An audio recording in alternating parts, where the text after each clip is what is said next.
그리스도인이 세상에서 휩쓸려 버리는 큰 원인 중에 하나가 따라해 보시겠습니다. 염려, 걱정, 근심, 이겁니다.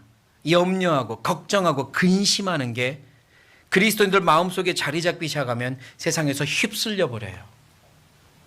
누가복음 21장입니다. 누가복음 21장 34절.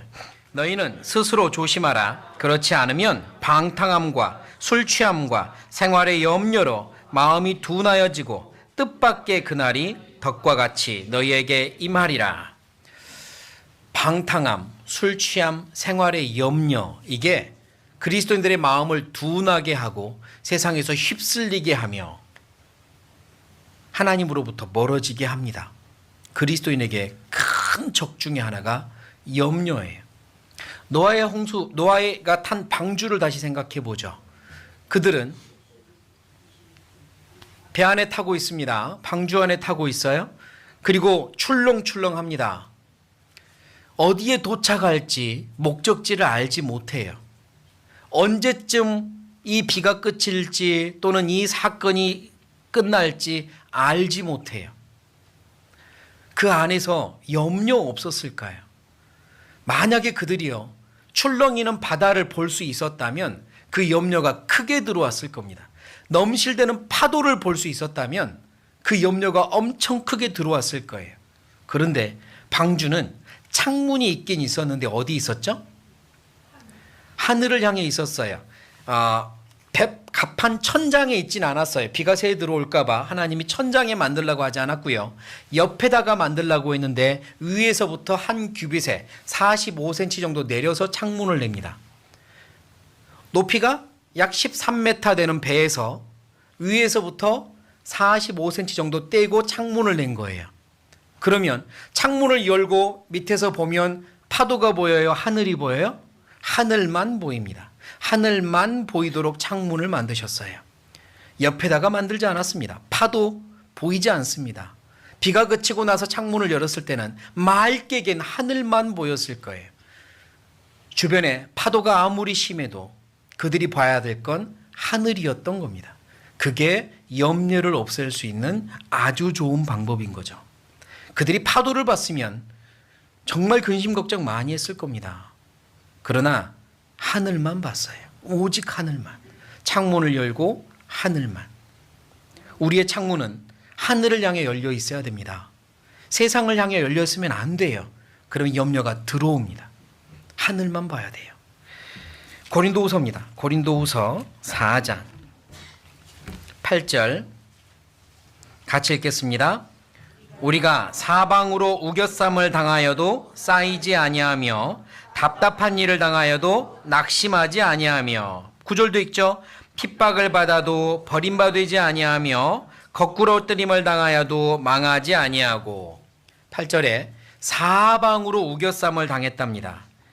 답답한 일을 당했답니다. 낙심하는 일도 있답니다. 여기서 우리가 하는 그리스도인들입니다. 사도 바울이 자기를 포함해서 하는 이야기잖아요. 그리스도인들이 세상을 살면서 사방이 막혀 있고 답답하고 낙심스럽고 핍박받는 일이 있답니다. 있습니다. 그러나 사방으로 우겨쌈을 당할 때 뚫려 있는 곳이 있잖아요. 하늘이요. 그들은 하늘에 창을 내고 살았습니다. 아무리 답답해도 하늘에 창을 내고 살았어요. 예수 죽인 것을 몸에 짊어짐은 예수님을 향해서만 시선을 집중하고 살았습니다. 나를 기다리고 계신 주님, 나를 바라보고 계신 주님, 나의 길을 계획하고 계신 주님, 그분만 보고 살았습니다. 그래서 그들은 염려하지 않았던 거예요. 모든 근심을 주께 맡겨 버리라고 말할 수 있었던 건 그들이 실제로 그랬었기 때문이고 창문이 하늘을 향해 나 있었기 때문이죠. 세상을 바라보면 휩쓸립니다. 주님 봐야 돼요. 내가 아무리 답답해도 이 모든 일을 허락하신 분은 주님입니다. 이 모든 일에 답을 가지고 계신 분도 주님이에요. 아무리 답답해도 노아의 방주 안에 갇혀있는 것만큼이나 답답할까요? 요셉이 갇혀있던 감옥만큼이나 답답할까요? 예레미야가 빠져있던 구덩이만큼이나 답답할까요? 다니엘이 빠졌던 사자굴만큼이나 답답할까요? 아무리 답답해도 그 정도는 아닙니다. 창문을 하늘에 내고 하나님께 내 염려를 맡기고, 하나님, 저는 어떻게 하길 원하십니까? 제가 어떻게 살아야 합니까? 무릎 꿇고 여쭤보는 겁니다.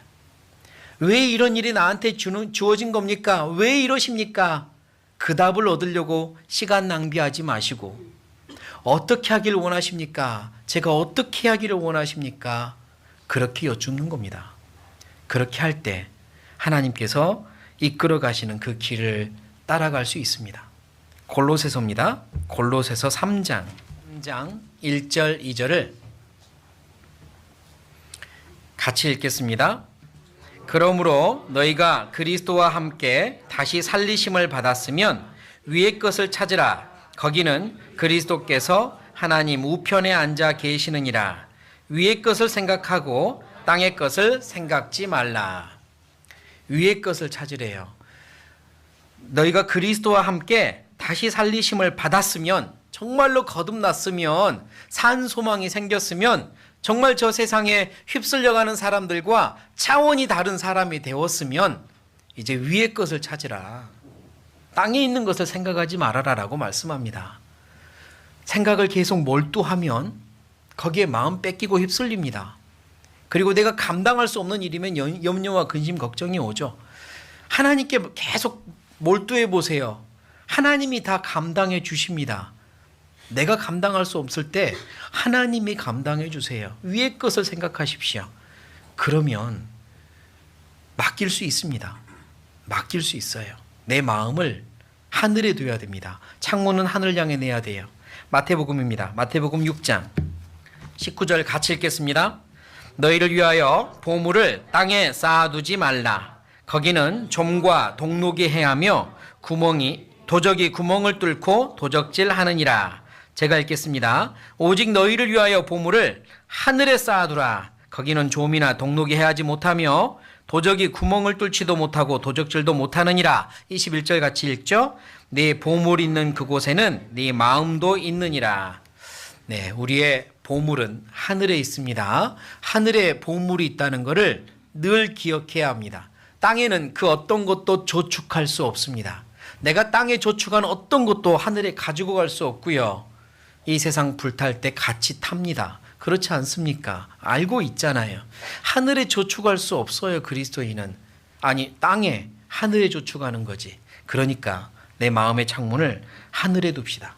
아까 누가복음 21장에 그리스도인이 휩쓸리기 쉬운 것으로는 방탕함과 술 취함과 생활의 염려라고 말했습니다. 그리스도인이 형제자매들끼리 만나면 그것에 휩쓸릴 일이 별로 없습니다.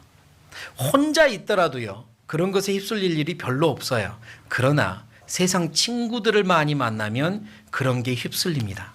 방탕함도 그 방탕을 좇는 사람들을 같이 만날 때 내가 휩쓸리는 거고요. 술 취함도 그 술을 좇는 사람들을 만날 때 같이 휩쓸리는 거고, 생활의 염려도 나보다 더 세상을 즐기며 살아가는 사람들 만나고 있을 때 휩쓸리지 않습니까? 그들과 비교하니까. 그러니까 그리스도인들은 형제자매들과 가까이 하십시오. 세상 친구들, 덕이 되지 않는 친구들은 많이 좀 끊어내십시오. 전도를 위해서 정말 필요하면 만나야겠지만 하나님께서 만나게 해주십니다. 내가 힘이 있고 능력이 있고 또 친구들이 마음이 있을 땐 다시 연결해주고 만나게 해주세요. 힘도 없는데, 버틸 힘도 없는데, 휩쓸릴 수밖에 없는데 전도를 위해서 만난다? 틀렸습니다. 휩쓸립니다. 내가 휩쓸릴 것 같으면 끊어내셔요. 그리고 형제자매들 만나세요. 그 안에서 형제자매님들에게 물들어야죠. 그렇지 않으면 휩쓸립니다. 그래서요, 그리스도인이 세상에 휩쓸리는 두 번째 원인은 염려입니다. 염려. 그 염려를 이겨내기 위해 하늘에 창을 내시고 형제자매들과 가까이 하십시오. 교회 안에서 가까이 하십시오.